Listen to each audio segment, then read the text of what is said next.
Hey now, and happy Mother's Day. We are getting over, and I am the Silver King, Adam Silverstein, here to lead you through these hard times. With a WWE WrestleMania Backlash instant analysis edition of your favorite professional wrestling podcast. That was a mouthful. The Silver King, Adam Silverstein, is back once again, joined by vintage Chris Vanini, and we are here just minutes after WrestleMania Backlash went off the air to break down every single thing that happened for you, instant analysis style, from WWE's first premium live event after WrestleMania. We have a lot to get to on tonight's show, and we are not going to waste any time off the top because the Silver King needs to remind you before we do anything else tonight, the Getting Over Wrestling podcast. So please, folks, stop being marks for yourselves and go back to being a mark for me. Go back to being marks for the Silver King for Vintage. Head on over to Apple Podcasts and Spotify. Leave a 5-star rating on Apple. Also leave a review. Let people know how much you love this damn podcast, why you listen, why they should subscribe. Those ratings, those reviews, so super important for us. Also, please do not forget to follow us on Twitter at Getting Overcast. Not only can you participate in pre and post show polls as we ran tonight, you will hear the results of those in a little bit. You will also be able to participate in our live shows on Twitter Spaces before pay-per-views. Again, something we did today for WrestleMania Backlash. And of course, we tweet about professional wrestling during the major shows and other times as well throughout the entire week. So there's every reason in the world to follow us on Twitter at Getting Overcast. I am going to welcome Chris into the show in a moment, but for longtime listeners, you know the drill here on these instant analysis podcasts. Unlike our normal shows where we stay sober and we take things very seriously, we like to loosen up a little bit. It is late on the East Coast after all, so the Silver King and Vintage usually, but the Silver King tonight gets to crack open a cold one when we do this show. And tonight I'm drinking an oatmeal cream pie beer. I don't know if it's an ale, what it is, from Pigeon Hill Brewing Company in Muskegon, Michigan. Now, despite Chris having attended Michigan State University and being a Michigan guy, he does not have a beer to join the party tonight, unfortunately. So, Chris, you get to comment on this one that you can't taste. How's that sound? Yeah, and good job pronouncing Muskegon. I've been there. There's a water park there that's very fun on the west side of the state of Michigan. So I got back. I was gone for a week plus doing work stuff. I got back into town late Friday night, went to the store today, and you can't buy any beer in Texas on Sundays, which I always forget every time we have one of these shows, and I just didn't have anything lying around the house, so I am drinking water tonight. One of many, I would say, shitty laws in Texas these days, although this one's been long-term at least. So anyway, getting to the show itself, that was a romp. That one did not fly. I made my comment, but then we kind of just we stopped at the same time. That's fine. Anyway, we're here to talk professional wrestling, WWE WrestleMania Backlash 2022 instant analysis style. For anyone who's a first-time listener, the way we do it is like this. We discuss our pre-show grades right off the top. We then break down the card from the biggest matches on the show, not necessarily the main event, though it usually is the main event, all the way down the card. At the end of the show, we give our post-show, thoughts overall and our grades as well, and we wrap everything up. And all of our listeners, the Getting Overheads, have been able to participate in not one, but two polls. First, the pre-show poll and the post-show poll. So, Chris, let's get right into it. WrestleMania Backlash 2022 instant analysis. Let's go over the pre-show grades just to remind everyone. The Silver King came in with a B-. I thought it was an extremely weak build, but had a chance to deliver in terms of match quality. You were at a C+, and the Getting Overheads, our listeners, this is the result of the pre-show poll. 2% A, which is the lowest for a WWE pay-per-view in a long, long time. 40% B, 57% C, and 1% D to F. Normally, I would throw those out, but given the way this card was built, I actually accept, for the first time ever, the D and F grades in a pre-show poll. But to me, Chris, that averages out to a C+, exactly where you were coming in. Yeah, it just, there's only one title match. It was supposed to be a tag team unification match that just turned into a 6-man tag. In the end, this just looked like a pretty good TV card, I think, especially when you consider the main event. At least that was my thoughts going in. That's a completely fair point. I mean, a main event, 6-man tag team match, no titles on the line. That is a Raw or SmackDown main event coming in, and that's what we had. But, overall, WWE, despite the build not being strong, there was a lot of potential. That's what I kept saying on our Ultimate Preview, on our live show on Twitter Spaces. I said, this show, Backlash, had a chance to over-deliver simply because of the quality of wrestlers and matches that were on the show. 4 of the 6 matches had a chance to really super entertain us. And for the rematches from WrestleMania, I believe 4 of the 6 were also rematches. All of them, just by, people fighting each other for a second time and being more familiar with each other in the ring on a big stage, those matches all had an opportunity to be better than their WrestleMania counterparts. The question was, coming into this, would that be the case?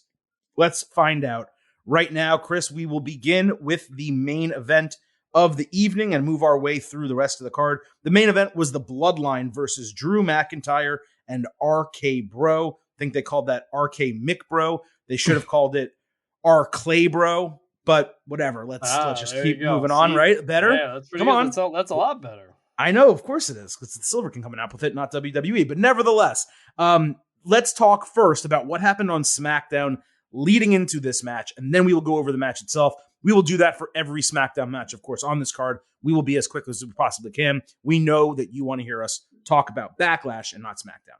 Anyway, on SmackDown, in the main event of that show, it matters. The faces all acknowledged truths about each other, including the McIntyre-Randy Orton feud from a couple years ago. It was a really funny bit, I thought. McIntyre said them being a team is a joint decision, and Riddle went wild hearing the word joint. They even got an acknowledged chant going with McIntyre saying Roman Reigns is a piece of crap. I just thought this was straight up hilarious, like literally and figuratively high comedy, Chris. Yeah, that's what you're getting with RK Bro, and McIntyre has generally been a pretty funny guy. I've enjoyed our Clay Bro together for the past couple of weeks, and this is why. They're fun together, and that's all it needs to be. It's true. So the Bloodline entered after that. Reigns chose not to speak. He threw his mic. They all went face-to-face and then brawled. McIntyre ate a Superman punch and got beat down. Riddle and Orton each hit an RKO. Then Orton ducked, and Reigns got dropped with a Claymore. He walked out pissed off and confused with his back to the ring. It was a really hot go-home segment, even though the match doesn't have any stakes. Like, we're coming into Backlash. It's a 6-man main event. The 3 probably biggest faces in the company, you could argue, with McIntyre, Orton, and Riddle against the Bloodline, the most dominant group with the most dominant person, Roman Reigns.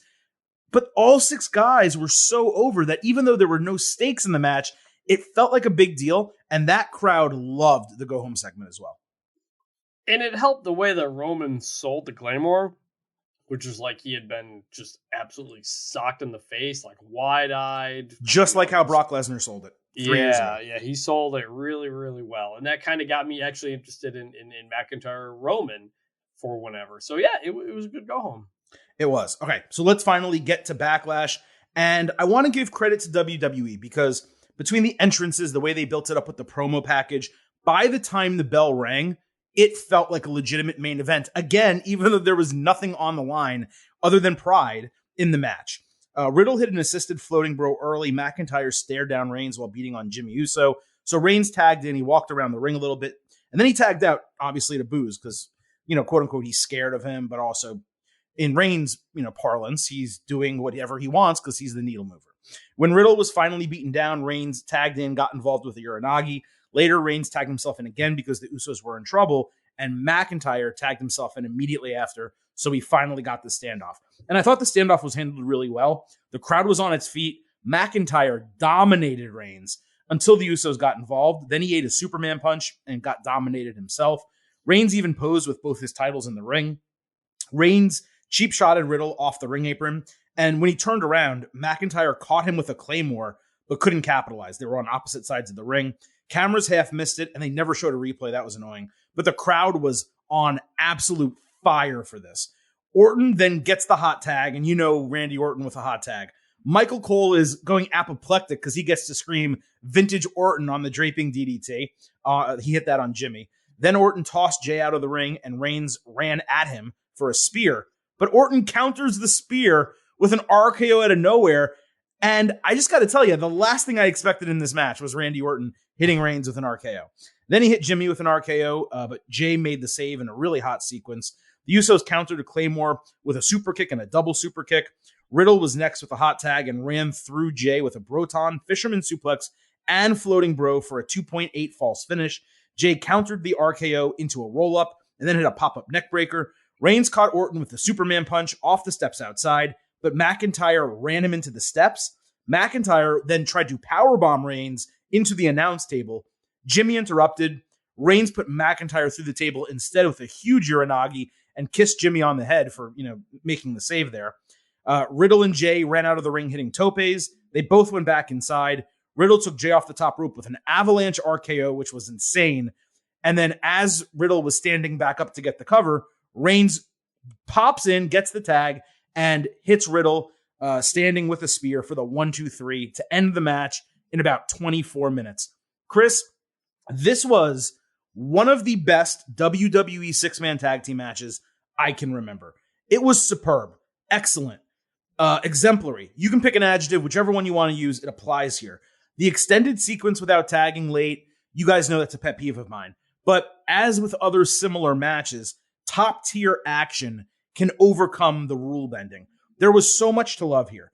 Every single person came out of this match looking good. Even Riddle, the guy who lost, he got caught out of nowhere with the finisher of the company's top star. That's hardly embarrassing. If this had something at stake, like if all the titles were on the line, it would have been absolutely insane. It is so tough to grade this because it was incredible for a six-man, but it's really tough to compare a great six-man tag team match to a great one-on-one singles match. Like, they're really in different ballparks in terms of match style. So for a six-man tag team match, you know what? Screw it. 4.75 stars, A+. This was endlessly entertaining. Yeah, I would say 4.75 on the six-man scale. It was a blast from start to finish. Your point about the lack of tagging at the end, you can kind of accept that when tagging had been so important and emphasized throughout the match otherwise. If you start a match and it's a complete mess and it never matters, sometimes like Young Bucks matches do, then you lose. Right. You lose a little bit. You appreciate that they emphasized it at the end, and it highlights how much things have devolved and gotten crazy at the end when you don't have it. You made the comment that everybody looked good coming out of this. I completely agree. Everybody looks great coming out of this. It honestly does not even matter who won the match. It really didn't. Yeah. Especially since Roman won it. You made the comment about Cole getting to do vintage Orton, and it kind of hit me that like he hasn't called a lot of Randy Orton matches in a while because RK Bro's over on Raw. Right. So outside of a pay-per-view here and there, maybe do they get to do that? So that was cool. I thought honestly Cole's biggest highlight on commentary. I actually didn't think commentary was great for the show, but in this match it was. And Cole calling the RKO on Roman Reigns was one of the highest pitch I've ever heard him get. he went nuts for that. And it wasn't even like a clean RKO. It almost kind of looked like a stunner because of how Roman took it and stuff. Really, let me pause really quick. Yeah. There's something very weird about Roman and the Usos. They all take RKOs by falling on their knees. Yeah. I have no idea why. No one else does this. It makes the move look way worse. Yeah. All three of them do it. Is it on purpose? Are they sandbagging? I don't think they are. Nah. But if you look at the main event of SmackDown, where or maybe it was Raw, where RK Bro snuck in from behind and hit the double RKO. Look at the way both Usos took it. They both landed on their knees, and then look at the way Reigns took this one. He landed on his knees also. Really strange. And we know the Usos can land on their stomachs. And we know Reigns can too. Yeah. Yeah, they literally do it all the time. But so Cole got me even more into this match. I thought commentary was really good on this match. So that was great. So the best line, the best line, oh, I'm sorry. Yeah. Go ahead. No, you finish. I was just going to say the best line of the night because you mentioned commentary. I don't want to get it mixed. when Reigns puts McIntyre through the table with the Uranagi, Pat McAfee's pencil goes flying, and McAfee goes, "My pencil's gone." And Michael Cole says, "You haven't taken a note since you worked here." I mean, it's perfect. That. They're so good together. Anyway, go back to your... I didn't catch that. That was funny. Yeah, go back to your break. So all of that was great. It was a heck of a time. But it didn't mean anything, really. Mm-hmm. This would have been an amazing SmackDown main event type of match. And 6-mans are fun. 6-mans can be great. But when you have the tag champs and your undisputed universal champ, and they're in this instead of championships on the line, it hurts the show overall because it's a pay-per-view and because it's not a TV show. So, look, it was a lot of fun. Ultimately didn't mean all that much. And that's going to play a role at the end of this episode when we come down to our final grades of the show. So, WWE in the past, I don't know what show it was at. I believe it involved Triple H, I want to say. But they had a 6-man or a tag team match, something like that, in the main event of a pay-per-view during the Attitude Era. And they had multiple different titles on the line, where if the challenger team won, they would win like the tag team titles and the Intercontinental Championship or World Championship. They just put them all on the line, but they were defended in a 6-man contest. Now, I'm not necessarily the biggest fan of that, right? Because why should someone lose a world title if someone else on their team gets pinned? It doesn't really make much sense. But given the fact that 2 sets of people here were tag team champions and they teased the tag team championship unification, it felt to me like they could have thrown all the titles on the line in the match, and that could have been the stakes. And would it have been a little messy? Perhaps, but it would have sold it even more than it already did. Now, if they're not going to unify the tag team championships, that's the exact reason why you don't do that. So I do agree with you that this felt like it should have been a house show main event or a SmackDown main event and not a pay-per-view main event. But the way this match went off, the way it was wrestled, the work rate was way too good for SmackDown. I don't want to see that match go 24 minutes with 4 commercial breaks. Like what I got, if I was at that show, even though there were no titles on the line, Roman Reigns did not wrestle a singles match for his championships, I went home happy. I would have gone home happy with that as a main event of the show. Yes, especially knowing what it is coming in. Knowing we had a 6-man main event as a 6-man tag as a main event. That blew away expectations for the match. I mean, it was way better than I could have expected that match. For sure. Based on the expectations, yeah, I would agree. Like I literally said on our Ultimate Preview, I'm like, they made all these changes, whatever. I said they made it worse. They took a tag team championship unification that had a lot of stakes. They gave us a 6-man with no stakes. And I said, there's no way that this match is better than the tag team match we would have gotten. I'm wrong, straight up wrong about that. This is way better than that would have been. Better, yes, but less meaningful. And definitely less meaningful. Yes. Yeah, and so to me, that was my whole thing coming into this card, was that there's just a lot of stuff that just didn't mean anything on this card. And I love great wrestling, but I also need something to happen. I need something. I need some advancement of some stuff. And this match didn't do it. Doesn't take away from the match. I just think it overall takes away from the show. I agree. There's really no argument from me on that. Like to have one championship on the line when you have, how many they have? 9 on the main, 10 on the main roster right now. They have 1 on this pay-per-view. To me, that was a bigger indictment of the card building and the booking coming into it than it was this particular match being in the main event itself. If they had had 2 women's championships and the IC title on the line, all of them with strong feuds, I wouldn't have cared as much that the main event didn't have any championships in it. But because of the rest of the card and the way that it was built, it coming in had my expectations lower, had me in a more negative mood. But once the lights are on and once I'm watching the show, seated on my couch, drinking and eating some food, whatever, once I'm tuned in, I'm there to be entertained. And over 3 hours tonight, almost 3 hours flat, this thing was super entertaining. We'll get to our post-show grade later. But this match is one of the reasons why I was super entertained, because it was freaking great. Straight up. Absolutely. Totally. And let me add also, Vindaloo Diesel at our room, he wrote in, basically, he agreed Everyone came out of it looking like $1 million. But what he also added is, look, there was no stupidity, no shenanigans, no interferences, no bullshit.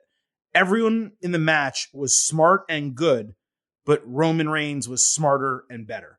And that is the story of Roman Reigns throughout this championship reign. So I did really appreciate the way they booked this. Let me come back to you, Chris. Is there anything else you want to say about this before we move on?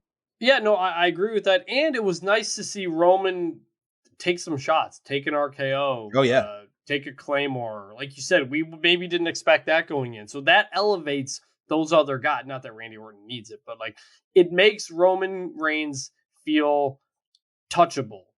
And that's important because he hasn't for the longest time. And when it's him and Brock, they're on another plane, essentially away from everything else. Mm-hmm. So getting him back into, this was his first match, I think, right? First match since Mania. For Reigns, yes, it was. Yeah, hadn't been on TV for a month. It's nice to see people can get some shots in on them. What I thought was really interesting was not that Orton or McIntyre needed to be built back into championship challengers. Both on a whim, they could have put in a championship match and it would have been totally fine. But the level of McIntyre, right? Coming out of what was it? A 4-month-long, 6-month-long feud. It felt like it was going on forever with Happy Corbin, right? And we're down on him at WrestleMania. And we're like, man, they really need to build him back up into a main event challenger. Guess what? Drew McIntyre's back as your number one babyface on SmackDown. Like, not even close, easy. Like, he's there, right? Yep. And Randy Orton, who's currently a tag team champion, if they needed him to for one reason or another, if they lose the championships, could step right in as a challenger for Roman Reigns. Riddle could probably step in as a challenger for Roman Reigns. Randy would make more sense given the RKO and some of the stuff that happened in the match. Yeah. So the way they did that was exceptional. This made me interested in Randy versus Roman if they want to do it. I badly want to see that. Yes. Yeah. Badly want to see that match. All right, let's move on to what was the co-main event. There was a popcorn match in between, but this was the other main event of the show. SmackDown Women's Championship, Charlotte Flair against Ronda Rousey in an I Quit match. Quickly from SmackDown, there was a scheduled match between Flair and Aaliyah. Charlotte made excuses on the mic for last week, did not draw a reaction. She cheap shot at Aaliyah before the bell and finally got a couple boos. Rousey made the save. They had an extended brawl at ringside and into the ring through a bunch of officials. The setup to the whole thing was stupid, like scheduling a match and then not even doing the match. But at least they didn't squash Aaliyah unnecessarily. So I appreciated that.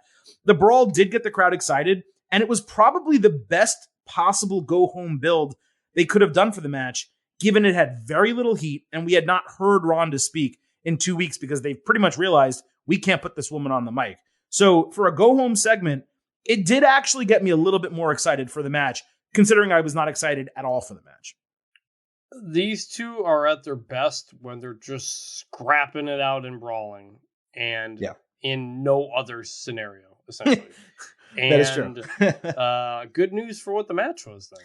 Yeah, because you basically described in very few words what I'm about to describe in many more words, which was the Backlash match between Flair and Rousey for the SmackDown Women's Championship. Flair dominated early. She pulled out a kendo stick. Rousey stole it, chased her all the way to the stage. Charlotte ducked into the entrance and grabbed 2 kendo sticks. Rousey then stole those with a flip and beat the absolute shit out of Charlotte with those kendo sticks all the way back to the ring and into the ring. Flair stole a camera from a cameraman at ringside, chucked it at Rousey's head. She ducked.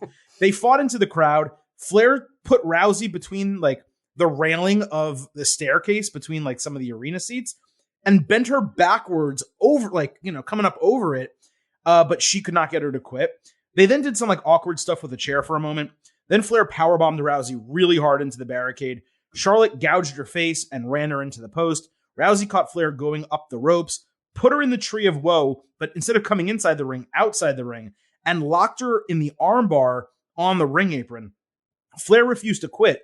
So Rousey takes her body, turns it off of the ring apron into the floor. So she's basically pulling her all the way down with the armbar. Flair barely survived. They basically both fell, out of it. I think her leg got loose. Flair came back with chair shots and then hit natural selection into a chair in the ring. Charlotte put the figure 8 in next. Ronda, when she was asked to tap, she said, "Never, bitch."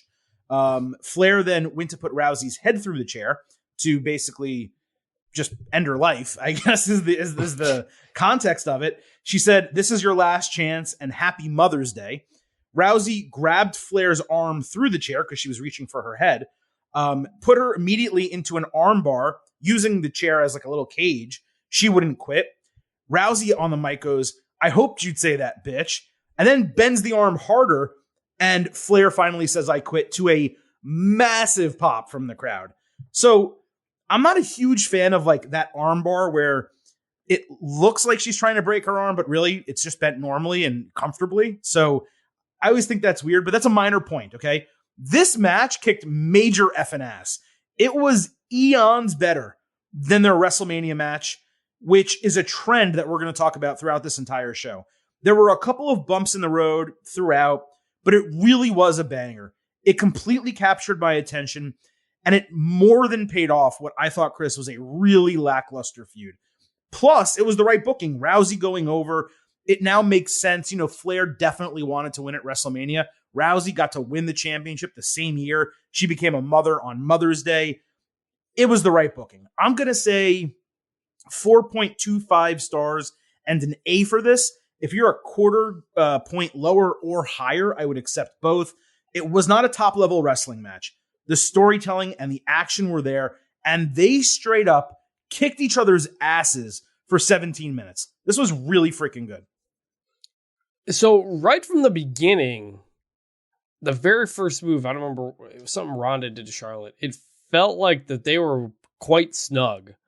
Because then Charlotte responds with an elbow to the back, an elbow behind her to the head, and you can hear some smacking going on. And it felt like there was some animosity there, real or otherwise. It got me more into it. It made me feel like that these people don't like each other, and that's good. And yeah, again, these two aren't maybe great at a wrestling match, but they're good at just beating the shit out of each other. And then that's what Ron is generally good at. Once this got out of the ring, it got really good. I don't know if I've ever seen someone just chuck a camera at somebody else. It was awesome. Usually you're trying to hit them with it. So that was fun. It was the right decision to have Ronda win, even though, you know, we don't really know what this means going forward. But you don't bring Ronda Rousey back and not give her the championship. So this was a way to do it, and it was a nice way to do it. The Mother's Day comment and all that, that was good. I wrote down, speaking of commentary and McAfee comments, he made a comment while they were down by the table. McAfee goes, "Is that the Fiend in the front row?" The kid in the mask. And Cole did not say anything. Cole did not acknowledge that. You know why he didn't acknowledge it? Because Vince McMahon was popping a blood vessel in his head. Yes. You know, and through all four of their ears. That's why. Yes. Yeah. Yeah. So that was funny. Just overall, it was good. It was fun. You know, it was what they needed to be. What it needed to be. Now, moving forward, what do you do with that? I don't know. To me, I think if Ronda's going to be the face, you do what they haven't done for 2 months, and that's you tell us Ronda's story. You tell her about being a mom, going through that. It doesn't have to be on a promo. Do it over a vignette. Show us what Ronda's been doing for the last 2-3 years. As long as it's different people that are then produced the Lacey Evans shit, sure, I'm okay with yes. That. Well, yeah, obviously you're not going to have her speak directly to the camera. No, I'm just saying whoever did that did a horrible job. But go ahead. So, like, you wouldn't totally know she's a mom because it's only been like offhand reference like 1 or 2 times. Like, give us that vignette of like Ronda Rousey's back. She became a mom. Like give us reason to get behind her because her character's been so inconsistent since she came back. She's the baddest woman. She's smiling. She's not smiling. She's not talking for 2 weeks. It's just kind of all over the place. Now you can reset here. Tell us her story. She doesn't have to tell it to us because she's not good at telling it. Just tell us a story and do that going forward. I also liked post-match. They gave us an injury update. Well, let's pause. Yeah, because I want to talk about that idea that you just had. So here's a really good idea. You take Drew Gulak. You send him out to her ranch that she has with Travis Brown, whatever that thing is that they have, the farm, the ranch, whatever. And yeah, like you have her with the championship sitting next to Travis Brown, her husband. He's interviewing them, and you do this entire package, and you create this relationship between Rousey and Gulak on a professional level where he manages her, he helps speak for her, all that type of shit. But simultaneously, like you said, you're showing off all these parts of Ronda and trying to make people actually care about her. I mean, look, the fans really do like her. Like, we've been very critical of her since her return, and she's deserved that criticism. But the fans are popping for her. Like, at some point, you have to just say she's over with the fans. Even if she can't talk, maybe it doesn't matter that much, right? But it matters to us. Sometimes she definitely is. Sometimes she's not. In the 2 months she's been back, I'll say that. I'd say over the last 3 weeks, she's been pretty freaking over. Yes, I agree. One other note here, since you mentioned it, let's get to it. So later backstage, a couple segments later in the show, Kayla Braxton announced that Flair has been diagnosed with a radial fracture from the armbar. Pat McAfee then comes on, does an excellent job giving a very layman's description of the injury, explaining that it's serious, it's basically a broken arm, blah, blah, blah. Now, obviously, this is a kayfabe injury, but, in real life, that is a 3 to 6 month recovery post-surgery. Usually have to wait a couple days at least for surgery, then 3 to 6 months. So there's a legitimate chance. I'm not saying that they definitely are going to go with a 3 to 6 month timeline, but there's a legitimate chance that Flair is held out of storylines until the build to SummerSlam, or possibly through SummerSlam into the fall. That's extremely notable when you're talking about someone with a profile that WWE's built up so strong to the level of Charlotte Flair. It also opens the door for Lacey Evans, who's just returned. We will talk about her Tuesday on our next WWE episode because it did not pertain to the pay-per-view. It also opens the door for Bayley, who we still need to return, and maybe even Alexa Bliss to fill some of that star power void on SmackDown. And by the way, no offense to Charlotte at all, but it's not the worst thing to kind of get a break from her on television every once in a while. And if I can get a 3 to 4, 5 month break, then when she comes back, I'm actually going to be happy to see her again. Because right now when I see her on TV, it's kind of like a groan. I'm just being honest. So all of this, I like the way they're kayfabing it. It made sense that if she's going to quit, it's going to be in a situation where she's broken her arm. It's taken her to the absolute maximum level, the threshold. She couldn't take it anymore. I just thought this was very successful and very well done. Yeah, no, I was literally going to say that, in that her being off TV for a few months is probably a really good idea. Like, yeah, get new people into the picture, and then when she does come back, it'll be a big deal. The thing about Charlotte Flair is that just everything she is involved in kind of has to be a big deal. Right. Because she's Charlotte Flair. Like, and almost always has to involve the title. Almost always. Yeah, and it just anytime she's involved in something that's not about the title, it's just like, it's not that interesting. You're just like, all right, when is she going to get back in the title picture? It's just the nature of her character. She's a Flair, and she carries herself that way. So her being away, I think, would be a good thing, and it would freshen it up. So I'm glad she's kayfabe injured. Yeah, right, exactly. It's a good way to put it. So let's move on to what I think was the third biggest match of the show. It was also the opening match of Backlash, which was Cody Rhodes versus Seth Rollins, Part 2. This was very formulaic early, but Cody hit a disaster kick for a near fall. Rollins shoved him over the ropes outside when he tried a second time. Momentum picked up with a superplex and a Cody power slam. Rhodes missed an Escalera splash outside before hitting a Cody cutter for a near fall. There were finisher counters both ways, including a couple of teased pedigrees. Rollins then hit his rolling forearms and a Falcon Arrow for a 2.5. Rollins then countered a disaster kick attempt into a buckle bomb and hit a huge frog splash for a 2.8. Rollins got really frustrated, so he tried and missed a Phoenix splash. He caught Cody on the top rope with a superplex. Cody countered the Falcon Arrow into Crossroads. However, on the pin attempt, Rollins' leg was like hanging out of the ring between the second and third rope, so the referee stopped the count.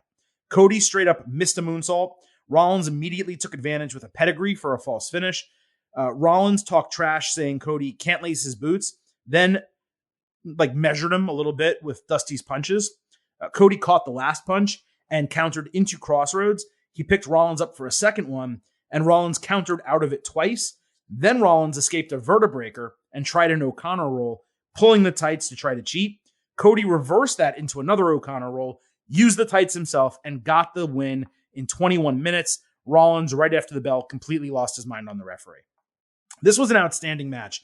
Really fantastic from the wrestling to the storytelling to even the finish. They swerved me 3 different times. I expected a stomp after the moonsault, didn't get it. I expected the double or triple Crossroads to actually happen. They countered all of them, got out of that. And then the finish was a surprise too, that Cody won in the way he did. I'm not going to downgrade it because the fall was an actual wrestling move. It's not a roll-up. An O'Connor roll is a real move, like an inside cradle or a small package or numerous other pinning combinations. A roll-up, I would downgrade. I'm not going to downgrade this at all, just me personally. They also found a way to continue the feud without having Cody take a loss. Now, personally, I'd probably have preferred Seth get a win for a change, given this guy always freaking loses, no pun intended on the name there. But it makes sense the way WWE books its number one baby faces. And it's nice to see also, Chris, a face giving a heel a taste of his own medicine. Like, you can't hate on one hand when faces are booked as idiots and dumbasses, and then have a problem with Cody doing quid pro quo cheating here. Like, that's a face being smart. This actually, like, in terms of wrestling the work rate, it may have been a better match than the one they put on at WrestleMania. But I need to see both of them again to, like, compare and contrast. That one did have the benefit of Cody's debut. That may have skewed grades a little bit when I was doing it then. But I'm going to say 4.5 stars and an A for this match. It was really damn good, super entertaining, and I love the booking. Yeah, I was between 4.25 and 4.5. My first thought was when Cody won was, oh no, does this mean we're not getting another Seth Cody match? Because I'm really enjoying these two together. They have unbelievable chemistry. They have that fight forever chemistry. And my first thought is, oh, Cody's won 2 in a row. That means they're not going to do a third. That's too bad. Because, which they might. I mean, we'll see. If you were going to have Cody win a second one, this was probably the way you were second in a row. This is probably the way you were going to do it. And honestly, if you were going to have Seth win, that might have been the way you have Seth win it. You know, get one over on Cody like that. If he had done it the first time. So yeah, I think I as a match, I think I enjoyed this one more because it didn't have everything else that was around it, and I still really, really, really enjoyed it. On the Crossroads, are we already at the point where Cody's like spamming his own finisher? I mean, he hit several of them at Mania, and he was about to try 2 in a row here to Seth. We're already at the point here where one Crossroads shouldn't finish anybody. I don't know. We'll have to see that's not matches. That hasn't been that uncommon with Cody. I think towards the end of his run in AEW, I think he was actually winning with.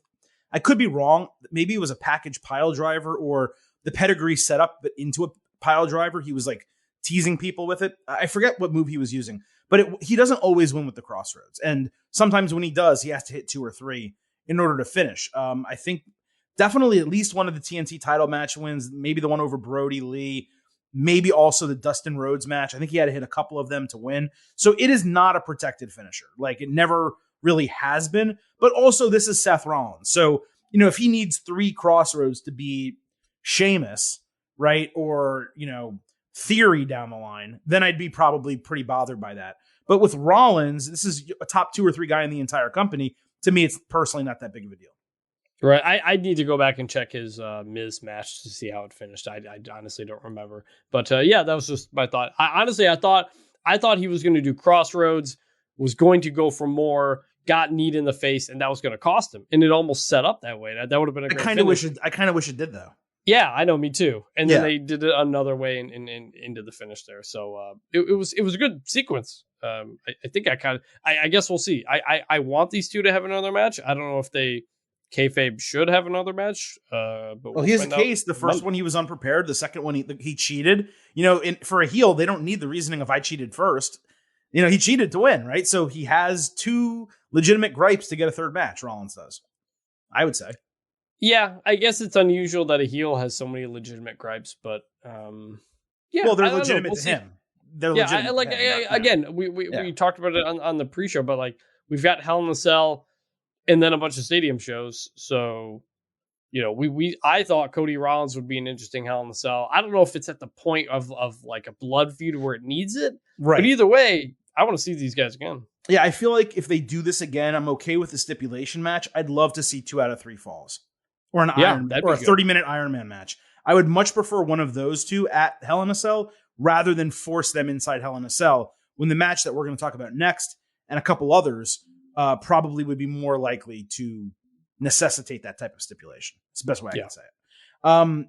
So real quick, Nathan Toy at Nathan Toy 1998, he tweeted us that commentary did a great job going over the strategies of each guy and the dynamics of the match. And that was a really solid take. I thought we actually, on this podcast, we don't talk about Jimmy Smith that much, the Raw play-by-play guy, but he has been on point recently.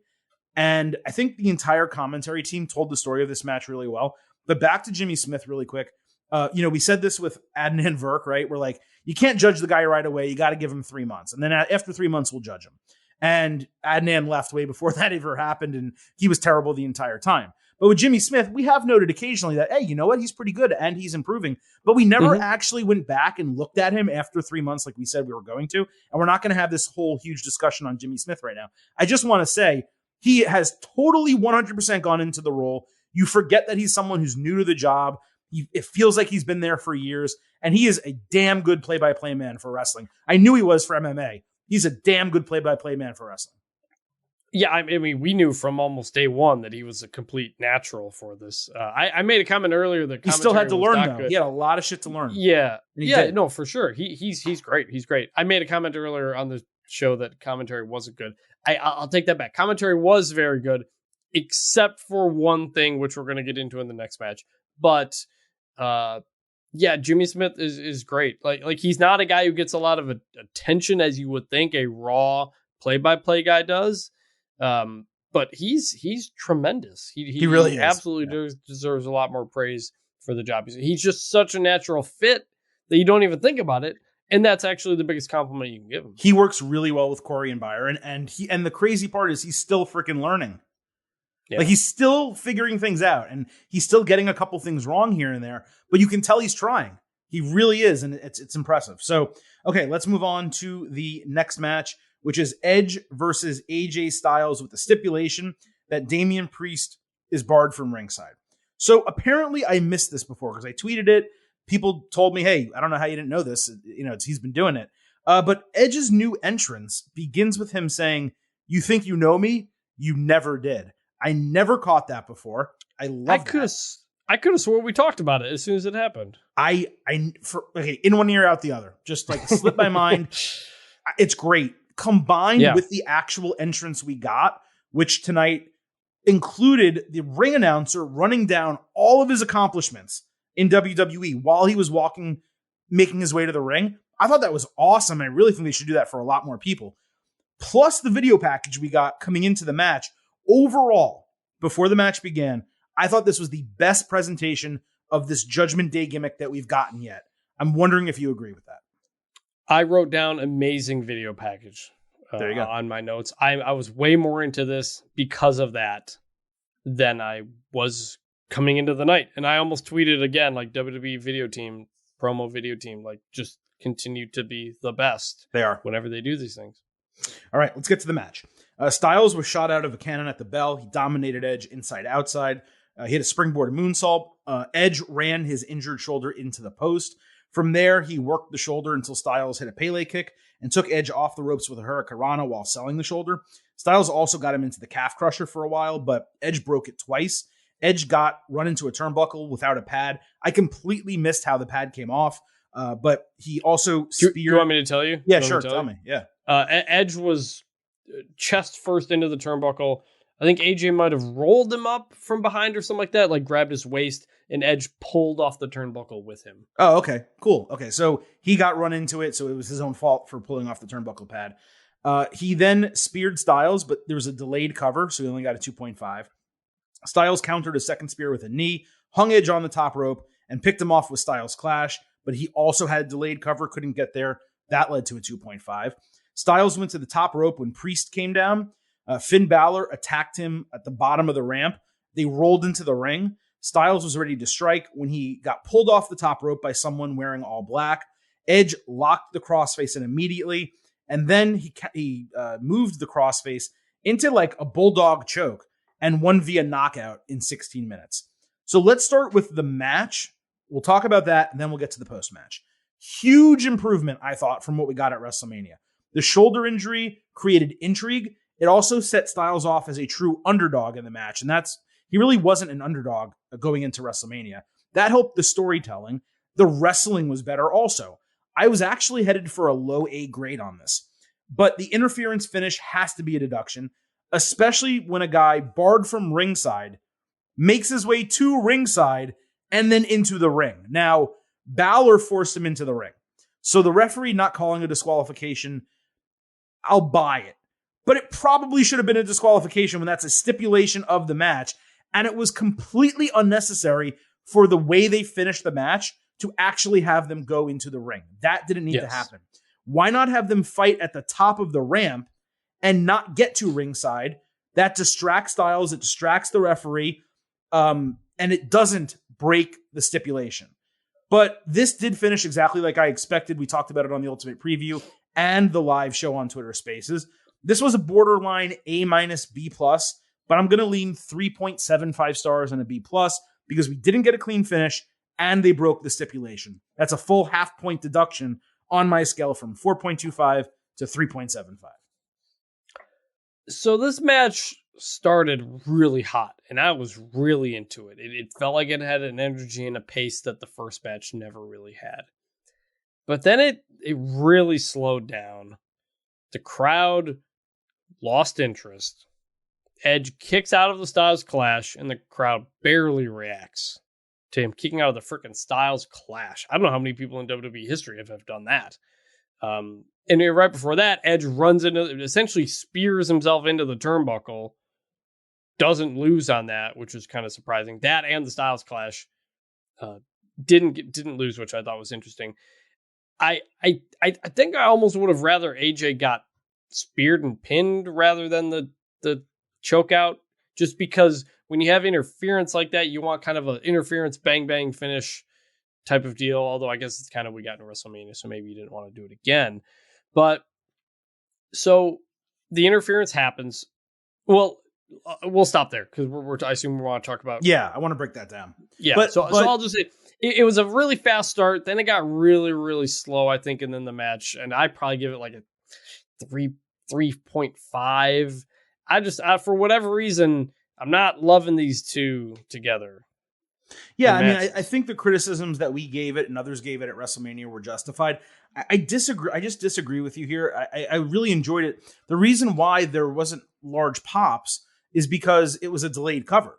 It took him 30 seconds to get over there, so they knew he wasn't. It wasn't that delayed of a cover. It was the Styles Clash cover. He already has him. No, I don't think he covered him. I don't think he covered him in the move. I think he put him down, rolled off of him, like waited. No, because Edge only kicked out with his shoulder, literally only his shoulder, because that's all he could do. Because the legs are out, because it's the typical Styles Clash pin. Yeah, okay, it was actually a really good. I thought he covered him in a regular cover, and he had time.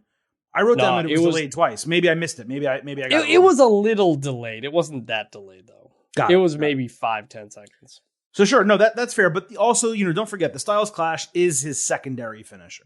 It is not necessarily the main one. But yes, you would still hope for a big pop coming out of it. I don't disagree with you. I do need to see that again. Maybe I got it wrong. Nevertheless, again, not an A match because of everything I said.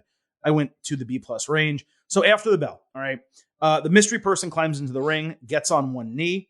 Edge raises the person from one knee to a standing position. And then that person tears off the black hood, and Rhea Ripley unveils herself with jet black hair, all black makeup. She turns her head, snaps it to the hard cam. I saw some people criticizing it as fake.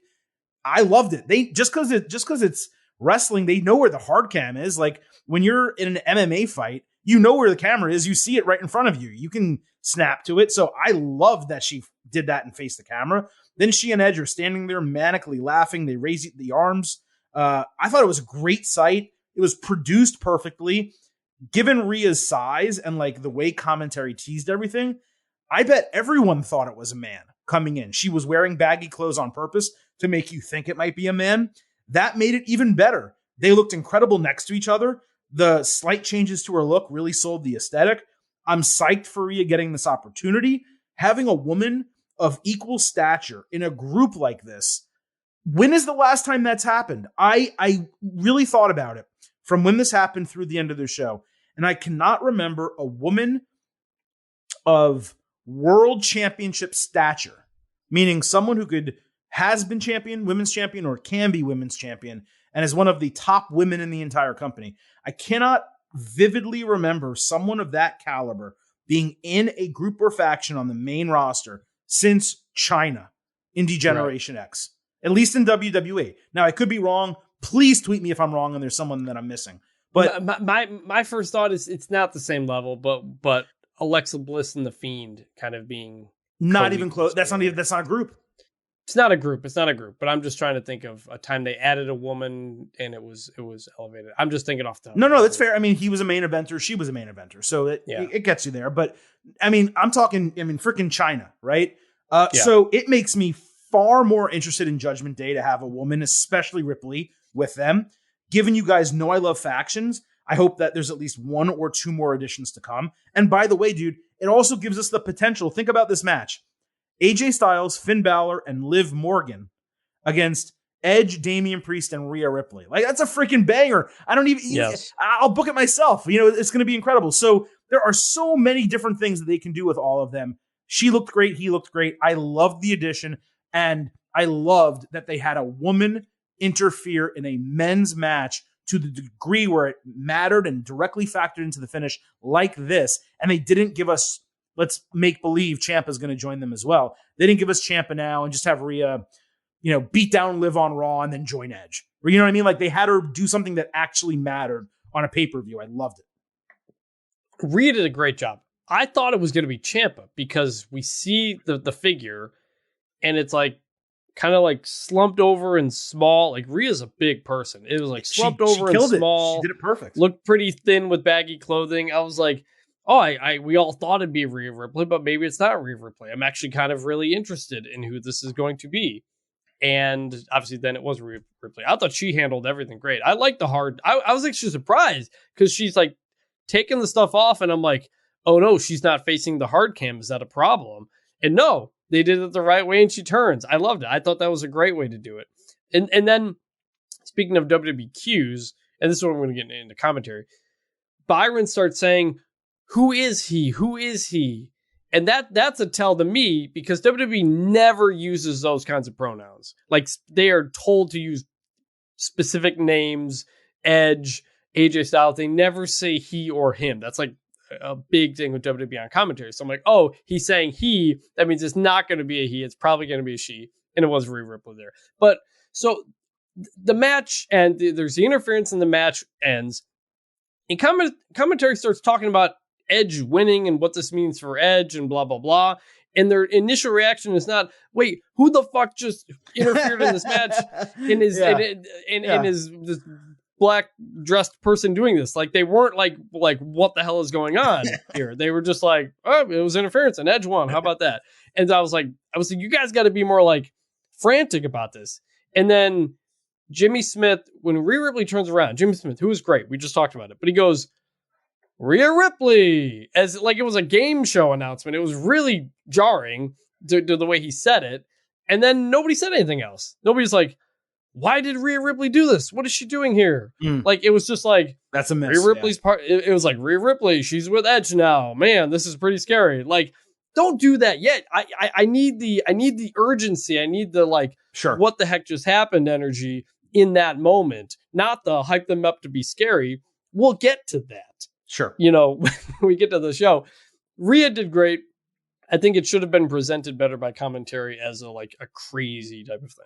I agree. That's a huge miss on them. I also think that they should have followed it up at some point backstage with a really quick segment. Rhea, why'd you do this? Why are you joining Judgment Day? You'll find out Monday. Exactly. Give people a reason to tune into your program.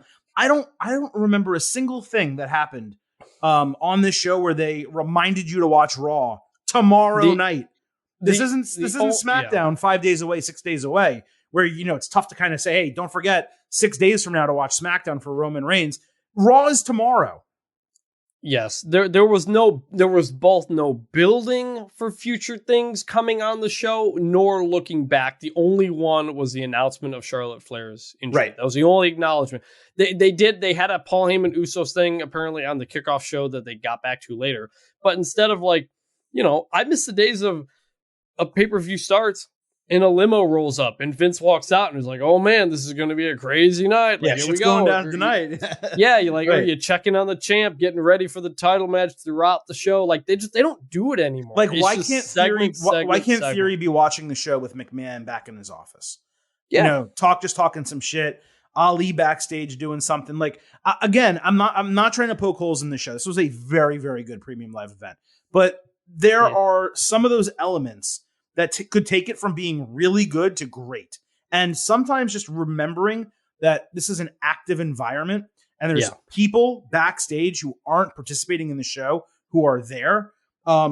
People talking to each other before a match. Finn Balor pumping up AJ Styles. Now you don't want to do that because it was a surprise that Balor was there, and I get what they were doing. But the point is, you can have these interactions. I assume that given there's a Raw show, most of the Raw roster is in town or nearby, right? So those are just a couple of things that I wish WWE did it a little bit more in their pay-per-views. They used to do it all the time. They were the kings of it, and they completely went away from it. This show, Chris, was very much, okay, I don't want people to like go crazy when I say this. I'm not saying it was the same quality, but it was very similarly built to like an NXT takeover. There were 6 matches on the card. All of the matches got a good amount of time, and there was almost nothing else extraneous. Which is also notable because NXT, the TV show, actually does quite a bit of outside the ring stuff. Yes, they do. More than, but takeovers, obviously, I'm talking black and gold. Yeah, but takeovers are different. Yes. But still, no, it's a point. Like Raw too, right? Like they do so much stuff backstage. Didn't really do it here. Would love to see WWE infuse a couple of those elements back into pay-per-views. It doesn't need to be a lot, just a couple here and there. Okay. Set the tone. Just set the tone early. Don't make this feel like another TV show. You've got the same set. You've got the same camera angles and graphics and everything. Like, do a couple of things to make this feel like it's a bigger deal. By the way, the opening pyro was pretty sick. We didn't talk about that, but it was pretty great. Oh, yeah, it was. It was good. All right. Those are the 4 huge matches. Let's get to the 2 undercard matches, I guess we could say. Bobby Lashley versus Omos. I think this was second on the show. Lashley was on top early. MVP distracted him, and Omos dominated for a while. Lashley hit 2 shoulder tackles and locked Omos's arms in the top 2 ropes so he could beat on him. MVP tried to undo the ropes with his cane, but Lashley caught him and tried for the hurt lock outside. Omos then tried to palm Lashley's head, so Lashley hurt his hand, took out his knee, and then hit a basement flatliner. Lashley got the half Nelson and then the hurt lock in, but Omos took himself down to 1 knee. Then he stood up and completely backed Lashley all the way back into a corner. Lashley hit more shoulder tackles. He immediately failed at trying a vertical suplex, but he caught Omos running with an almighty spinebuster. Kind of poorly done. Omos didn't get that far off the ground. Omos countered the spear with a knee. He threw Lashley into the ring post. MVP did a cane shot to the face while Lashley's head was hanging outside the ring. The referee's back was turned. Omos then hit his tree slam, choke slam bomb, whatever you want to call it, for the win in 9 minutes. This kind of exceeded my expectations, if that makes sense. It was far longer and far better than their WrestleMania match. And yes, big meaty man slapping me. That is what we want to see. It's indeed what we got here. It wasn't noteworthy, big meaty men slapping meat, but we got a solid heel finish, the right booking with Omos going over, and a reason for Lashley to not only want, but probably deserve a rubber match here. It may have been Omos's best work to date, which isn't saying that much. Hey. But he did get he did get some stuff in. He has to learn to sell better. He does not sell for shit. I went 2.5 stars in a C, 4.5 slabs of beef. It was not bad, but it was nothing more than average. Their WrestleMania match was 6 minutes, 35 seconds. This was 9 plus? This one was 8:50. Okay. According to Wikipedia. So it was a bit longer. 50%. It was perfectly watchable. You know, between two guys, especially when you have like Omos or Lashley and you don't have like a little guy who can bounce around them and stuff like that, to put together a perfectly watchable 9-minute match, I think is an accomplishment for them. So that's good. You're right that Omos needs to sell. But when I see him like running the ropes and doing things, doing moves and scoops and slams, at a speed that we've never seen a guy that size do. That's the kind of thing that just gets me excited about what he could do. He's still very, very, very far off from getting there, but I can see why WWE has such high hopes for him. Why Kevin Nash loved him when he saw him back in the day, because he does big guy things at the speed and with the smoothness of a regular person when it comes to doing moves. So I think there's something there. Obviously, we all picked Omos to win this. It made sense. You're going to give him a rubber match. You know, the match was fine. Honestly, I think just speaking of the crowd again, crowd did not care about this. I don't think the crowd cares. The crowd doesn't care about these two just at all in general. They don't it cares about Lashley. It doesn't give a shit about Omos. It kind of cares about Lashley. It doesn't care about this story or this feud, because the feud is about Bobby Lashley and MVP. It doesn't even have anything to do with Omos. It was supposed to be MVP's upset that Lashley didn't think he needed him. Mm-hmm. So it's just, there's not a lot of meat on that bone for a 3-match feud, but we're going to get it. So, it was fine. Like you said, low expectations, met or maybe slightly exceeded those expectations. So, perfectly fine. Not a lot of meat on that bone. Well,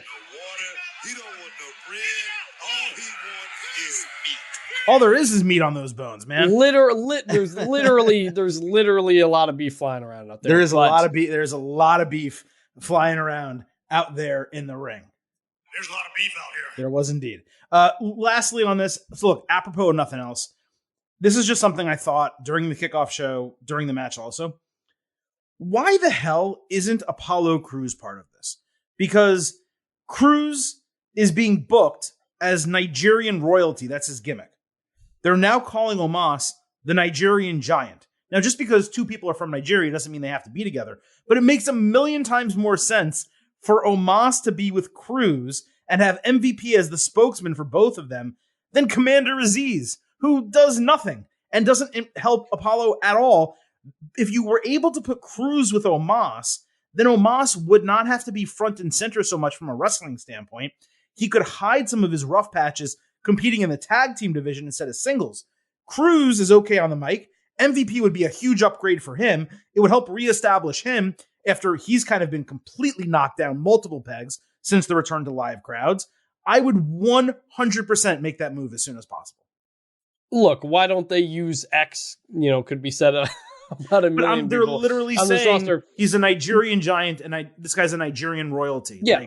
Well, Crews and Omos would make a lot of sense. It would also make a lot of sense still having the goddamn Hurt Business together, but that's just not a thing anymore. And they just, I'd like to see a lot of other people involved, but instead we just got to do Omos and Lashley because that's what Vince wants. For sure. All right. And lastly here, this was the popcorn match between the two main events. Happy Corbin against Madcap Moss. On SmackDown, Corbin was in the ring for Happy Talk, excited to beat up Moss, who popped on the Titantron and told some jokes about Corbin's tattoos. Corbin said he didn't have the guts to say it to his face, so Moss entered and hit a good line about Corbin's failed gimmicks in the past. He even got the crowd chanting an insult, so Corbin left. Look, I guess they had to do something for a go-home segment, but holy shit, was this rough on SmackDown. I mentioned this on our pre-show, but it was mostly just mean. It wasn't really. He was literally insulting him. He's like, "You suck. You're bald, and your tattoos are ugly." Yeah, I was like, okay, that doesn't make me want to cheer Moss. Like, okay, I generally just kind of felt bad after that segment. Weird, not the best go home. And then, okay, so let's go to Backlash. Corbin really dominated for a while here. Commentary made a huge deal out of him doing a senton.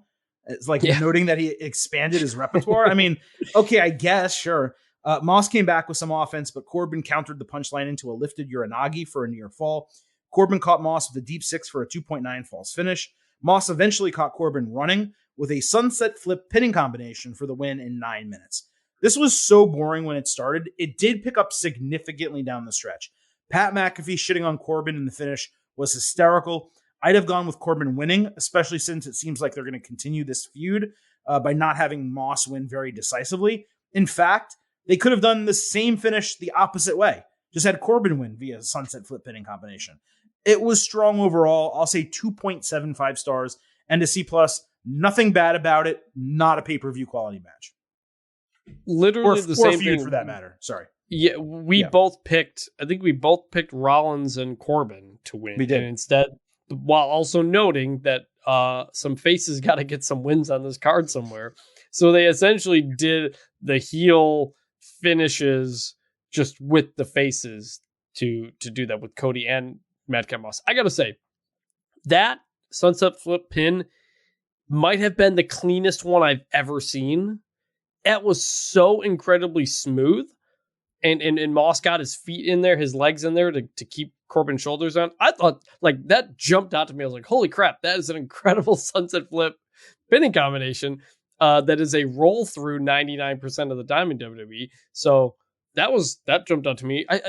Moss did a couple things that flashed in terms of wrestling. And, you know, you see those bits, those flashes where you can see there's a lot there. But just this isn't the gimmick that's going to do it. It's the same thing with Corbin. There were moments of good wrestling because I think both these guys are good. They're just always saddled with gimmicks that don't make any sense. And crowd, nobody cared. Same thing with the Omos Lashley match where the crowd literally just did not care. So was what it was. And one thing else I'll note, this was the penultimate match, the match before the main event. Yeah. Wade Keller pointed out on Twitter that there were 18, the time from the end of the Corbin Madcap match to the bell for the main event match was 18 minutes. That's not surprising. They ran. It's what WWE does now. They ran. It's not just that, but I mean, it makes sense when you're building to the main event of a show. They ran 2 pay-per-view ads. They did the entrances for the Bloodline, RK Bro, and Drew McIntyre. So 3 entrances. And you know, the Bloodline entrance on its own is like 5 minutes. Yeah. And again, the video package was long and they ran those ads. So that's not surprising, nor do I think that's a negative. It's a negative for television. When you bring out the first person for a match and then 20 minutes later, sometimes 30 minutes later, you actually ring the bell. That's a problem. Yeah. But for just time between matches on a pay-per-view, as long as you're giving me things that are important or that are applicable, I guess is probably the best way to put it, I personally don't care about that. Also, the whole point of a popcorn match is to get popcorn, go to the bathroom, get into your seat again, and giving me time to get up and do all of those things. And by the way, I did actually make I had fries left over for Mother's Day brunch. I made fries in my air fryer during this match and seasoned them and did everything and sat down while they were doing the entrances. It was the perfect amount of time for me as a viewer. I'm just being candid. And then the main event was 25 minutes. So yeah, I mean, that's exactly what that period of time before the main event should be. I'm not saying Wade Keller did anything wrong by pointing that out. I'm just saying I didn't care at all. It was notable to me on a pay-per-view, you know, where you don't typically have commercials, and they did do commercials here, and including one important commercial for Money in the Bank. We should probably talk about it at some point on the show as well, but I just want to point that out. Yeah, you know what, Chris? Let's go and finish up the instant analysis here for WrestleMania Backlash, and then we will get to that before the end of the show. So really good point. So the way we do wrap up the instant analysis show when we review a pay-per-view is by giving you our final grades for the pay-per-view or premium live event. Before we get to the final grades, a reminder about what the pre-show grades were. The Silver King came in with a B-. Chris had a C+, and the Getting Overheads in our Twitter poll at Getting Overcast, they came in with a C+ average, 40% B, 57% C. Now, Chris, we are going to give our post-show grades. I will start with what our listeners thought, and then we can go to you. We always let you grade first, and then, of course, I will wrap things up. The poll is technically still underway, 30 minutes left while we're still doing this, and the numbers, interestingly, they started really high for A, and they're actually coming down little bit by little bit, but nevertheless, as of this moment, 58% gave the show an A, 37% a B, 3% a C, and 1.6% a D to F. Obviously, the D and Fs, we're going to throw those in the garbage because there's no way you could watch that show and think it was a D or F. But the vast majority, Chris, here are a solid portion B. So I'm going to say that this average grade here from our listeners is an A- for WrestleMania Backlash. Chris, what is your grade for WWE's first pay-per-view since WrestleMania 38? First, I got to say, wow. I gotta admit that is a lot higher than I just would have expected. But maybe because of that final match and in the way everybody's the final two matches, the co-main event. Well, I mean, not the final two, but I'm saying the co-main event, not the popcorn match. Yes. So yeah, I could see coming out of that main event that you're feeling pretty good, but I absolutely cannot give any sort of A grade to a show where 1.5 interesting things happened story wise. Look, I'm always someone who, we talk about this a lot. You do a lot of the wrestling grades of the matches. I obviously like great wrestling, but to me it only supplements the main thing, which is the story. And there was not much story in this show. We had the women's title change, which is absolutely big story stuff. We had Rhea Ripley. But other than that, everything else it appears is going to continue moving forward. We didn't even get Cody upset that he lost to Seth or something like that, because we had faces win some of those other matches. Mm-hmm. So I'm going to go straight B, which is a lot higher than my expectations. I said C+ coming in. So it did exceed my expectations. All the wrestling in this was fine to good. Even the Madcap Corbin match I thought was fine. Omos Lashley was fine. None of it was bad. But just so much of this ultimately just didn't mean anything. And that's just my personal view of things. This is not a show or a card I'm ever going to think about again outside of those two things, Rhea Ripley and Ronda Rousey winning. So I'm going straight B, but that's just kind of generally my philosophy and how I kind of watch wrestling. Sure. Well, I mean, look, you're with 37% of the listeners. And of course, we don't give really the ability to do pluses or minuses. It's a Twitter poll. There's only so many spaces. In fact, there's only 5. So we can't even put DNF on separate lines. We have to throw those together. So, legitimate grade. So A- from the listeners, B from you. Here's my breakdown. So the first 3 matches on this show, in order from the start of the show going the opposite direction to the end, the first 3 matches on this show were all rematches. And they all had cheating-enabled finishes, setting up more rematches, right? They were correct bouts in the correct order to start the show, meaning I would have booked them in the same order. But if you know all the finishes are going to be the same if you're WWE, you have to space them out a little bit. You can't just do 3 straight matches where there's a cheating finish that results in a victory. Better, really, would have been to come up with a totally different idea for at least one of the matches. So yes, that's a criticism and it's a frustration. 3 feuds were given finishes that should lead to rematches on what was already a rematch pay-per-view. Yeah.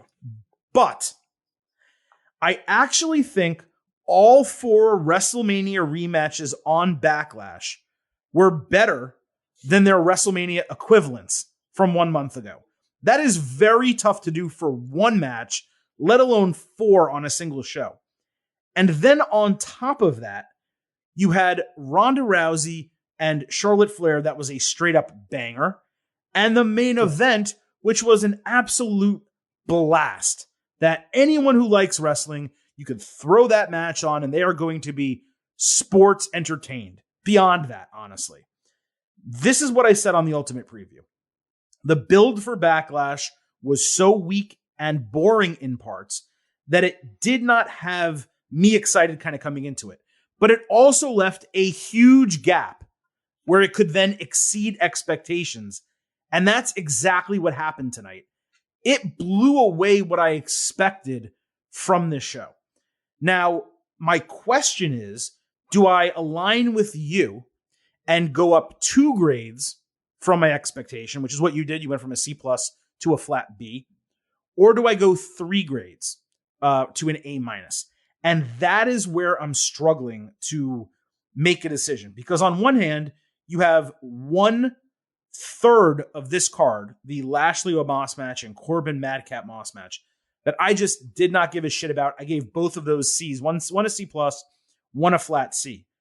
But the rest of the matches, I loved. There were 3 A matches. There was a 4.75, a 4.5, and a 4.25 on this show, plus a 3.75 that was only downgraded, as my opinion as a viewer. I loved watching it because of the finish. So if I'm averaging those out, those are way, way heavier weighted towards an A than they are in a B range. So I'm actually going to very barely 90 out of 100. I will give this an A minus, 3 grades higher than I predicted in the pre-show poll. I very much enjoyed this show. I also want to note though, Chris, I completely agree with what you're saying. There were basically no stakes on this show, and we got a bunch of rematches that led to a bunch more rematches. But when I sit down to watch a premium live event or a pay-per-view, it is, if I sit in this chair and I give you 3 hours or more of my attention, how entertained am I going to be at? What level are you going to entertain me? And the level of entertainment I got from this show was an A- level of entertainment. It was not as good as WrestleMania Night 1. It was not as good as Crown Jewel last year or many of the other shows that we gave A's and A- to from WWE, because guess what, Chris? This is another situation where WWE completely over-delivered on a premium live event after a pretty terrible build bringing into the entire thing. We accounted for this throughout the entire pandemic, and they usually delivered. But Royal Rumble in January was so freaking bad that we stopped giving them the benefit of the doubt when it came to these special pay-per-view premium live events. Everything since Royal Rumble has been very strong. They picked up the momentum again at Backlash, coming out of WrestleMania that they lost when Roman Reigns was basically off TV for 3 to 4 weeks. And again, I come out of this show saying, you know what? Did anything really happen on the show? No, not really. Was I super freaking entertained by 3 hours of wrestling on a Sunday night? Yes, I was. So I give it a 90 out of 100. I give it an A minus.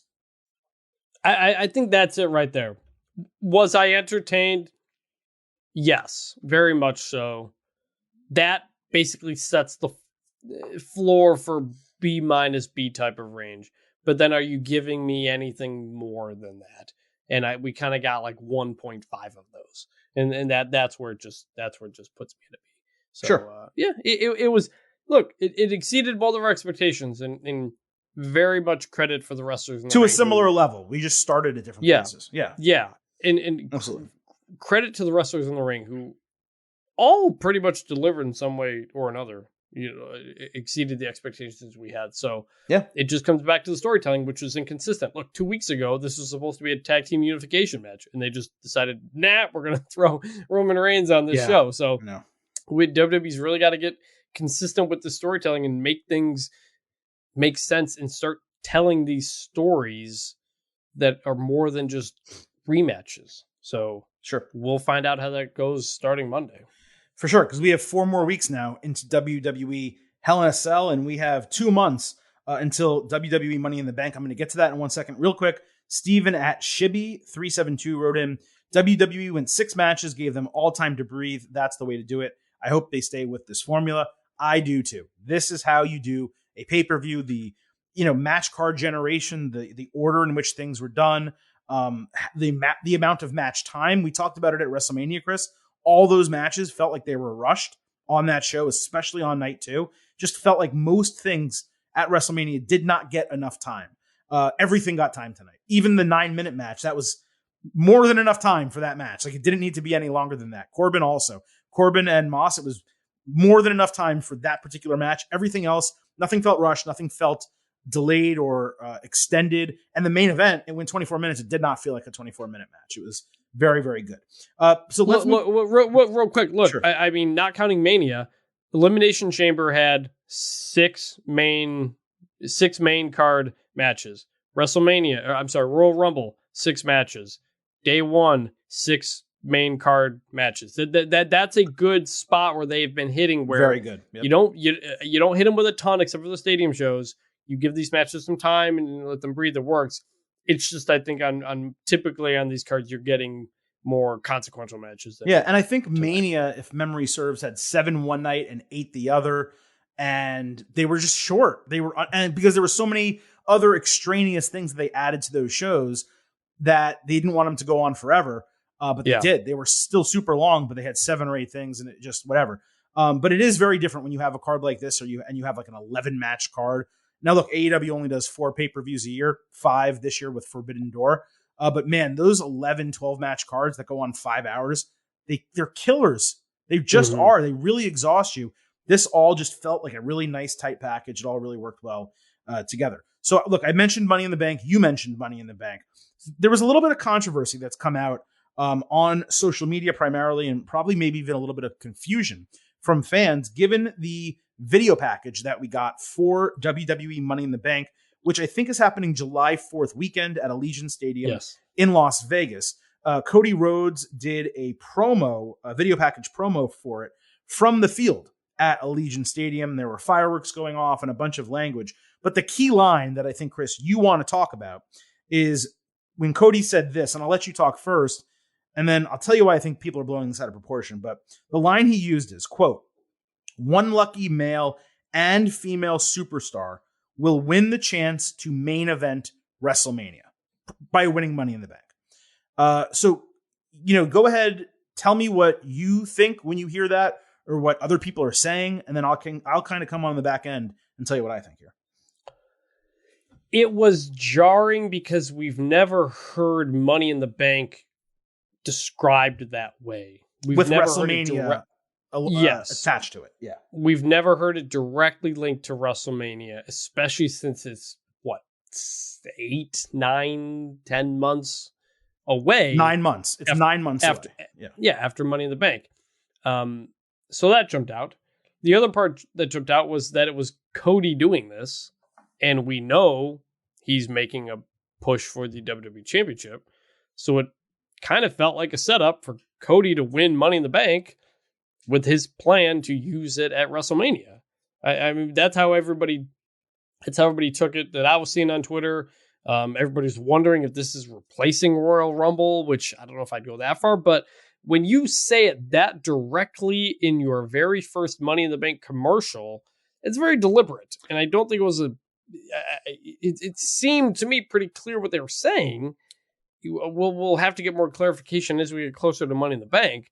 But that got a lot of people going at that time, because I was like, whoa, what does this mean? So I think, and look, we're going off a 90-second promo and a single line. I don't have any additional information. No one has any additional information. I haven't seen anyone tweet any information about this or answer any questions about it. I think everyone is blowing this completely out of proportion. Everyone. Okay. Let me read this line to you one more time. One lucky male and female superstar will win the chance to main event WrestleMania. When you win the Royal Rumble, you main event WrestleMania. It is direct. Right. This is to win the chance. So what's the chance? The chance is that you either hold the briefcase until WrestleMania and cash it in at WrestleMania, or you pull a John Cena and you say, I am going to cash it in at X date, right? So, or Rob Van Dam, I think, did that also. So that is one option on how you can main event WrestleMania. The other is by cashing in and winning a world championship, and therefore putting yourself in position to main event WrestleMania as the champion. In a 90-second commercial spot, my guess is they wanted to just figure out a really quick way to explain that the consequences, or the opportunity, I should say, of winning the briefcase is a great opportunity. And what WWE is doing is they are utilizing their WrestleMania brand, as noted, Chris, at WrestleMania Backlash. And as you previously noted, you attended a WrestleMania tryout in the Dallas area, for WWE looking for prospective superstars. I just feel this is another situation where WWE is utilizing the brand of WrestleMania TM to promote a pay-per-view in a stadium that they want people to attend. I do not think they're changing the rules of Money in the Bank. I do not think it's a situation where it's replacing the Royal Rumble. They're not giving up the Royal Rumble brand name. That's another stadium show that they're selling out. And the winners of the Royal Rumble need something to do, and they sure as shit aren't going to not main event WrestleMania. So I think this was a turn of phrase that they used, thinking we're going to get people talking. It's an easy way to describe the huge opportunity in front of the people who win these briefcases. And I think everyone is reading way too much into it. Again, I could be completely wrong. WWE could do something along the lines of New Japan, where you win the briefcase and you defend that briefcase at different points throughout the year on the road to the biggest show of the year. But as you pointed out, WrestleMania is 9 months after Money in the Bank. There is no way they are going to basically give away the main event of WrestleMania for a 9-month build, even if it is Cody going after Roman, or if The Rock somehow shows up at Money in the Bank, wins the briefcase and says, Roman, I'm going to cash it in on you at WrestleMania. These are things I don't see them doing, right? Like, you really have to think about how are they going to get there if that is the plan. So I think everyone's blowing it out of proportion. I just believe it's a turn of phrase that they utilize to say there's a huge opportunity that this person faces. They can get to WrestleMania in the main event by choosing to cash it in at such an opportunity, a la Seth Rollins, or winning the title ahead of time and going into the main event as champion. It's a 90-second commercial. They needed something to say in 5 seconds. That's what I think it was. I think that's a very good explanation that kind of has me thinking the same, in that they are using the WrestleMania brand everywhere they possibly can. And that doesn't mean a thing is going to be specific to WrestleMania. It just means, hey, here's a wrestling thing. Hey, and did you know that it ties into WrestleMania? You know that exactly that great show from a month ago you heard that everybody liked. It might be involved in WrestleMania that they're hitting you over the head with. So that would make a lot of sense. It would fit with how WWE is handling things, pitching things. But I also think it could mean we do get Cody Rhodes winning Money in the Bank and holding it into WrestleMania. I think that's a possibility as well, separately with him being in that commercial and whatnot. So we will see. But yes, that suddenly added a lot of intrigue to Money in the Bank. And I'm curious if the next time we see a description of Money in the Bank, they will continue that language or if they will try to clarify it. We'll see. Yeah, again, I just think it's simplifying. That's really all I think it is. But hey, maybe I'm wrong. Maybe something is going to transpire where they change the rules of Money in the Bank. And look, our frustration on this podcast with Money in the Bank historically, right, has been that they cash it in too quickly, right? The whole point is that it's supposed to be a surprise and you don't know when it's going to happen, and it creates intrigue, or they telegraph it like they did with Big E. They haven't been using Money in the Bank right for a very long time. So if WWE happens to change it and they come up with something that makes more sense for the way they book, maybe it's not all bad. But as of now, I'm staking the claim. It's technically May 9th at just after midnight on the East Coast. The Silver King says everyone is misunderstanding. The rules will be the same.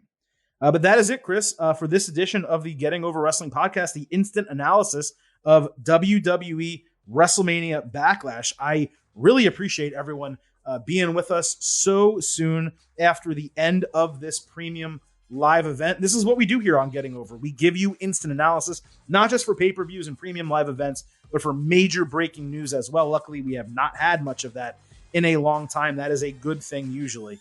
So we haven't had to do many podcasts like that, but we love doing these pay-per-view instant analysis for you on Saturdays and Sunday nights as soon as these shows go off the air. Please, folks, do not forget to follow us on Twitter at Getting Overcast. You can participate in the polls, our live shows on Twitter Spaces, and find out every single time we drop a brand new episode. Also, do not forget that this and every episode of the Getting Over Wrestling podcast is all about Defy. So head on over to Apple Podcasts and Spotify. Leave a 5-star rating on Apple. Also leave a review.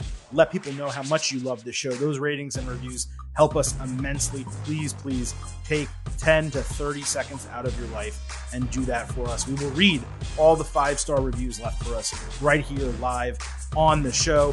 This was episode 298 of Getting Over, which means not Tuesday, but Wednesday, this forthcoming week, is episode 300. On Tuesday, we will have our WWE episode. A lot of other stuff happened on SmackDown. We got a Raw after WrestleMania Backlash to talk about on Tuesday. Episode 300 will be a special episode. Still figuring out the details there. And then on Thursday, we will be back with an AEW and NXT episode. Thank you all for listening. Thank you to Vintage Chris Vanini for joining me once again. This is the Silver King, Adam Silverstein, leaving you with 3 final words. Bye for now.